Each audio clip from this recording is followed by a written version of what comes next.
పిల్లి ఇంకా అసలుకి లేవు. ఏ రోజు లేట్ పిలుస్తావు కదా సాటర్డేకో.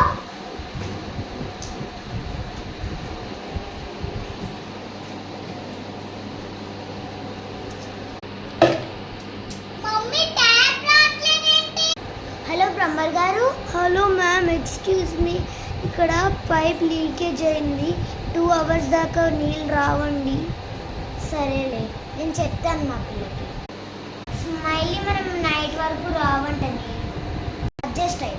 ఏంటి మమ్మీ ఇప్పుడు నేను స్కూల్కి వెళ్ళాలి, మేడం స్నానం చేయకుండా స్కూల్కి పంపించనంట. రా కూర్చో, ఇక్కడే కూర్చో. డ్రెస్సులు అన్నీ తెచ్చాను చూసుకోనా. నిన్నట్లాగా చెప్తే పరువు పోయేది నాకు. బుక్స్ కూడా సరిగ్గా పెట్టు.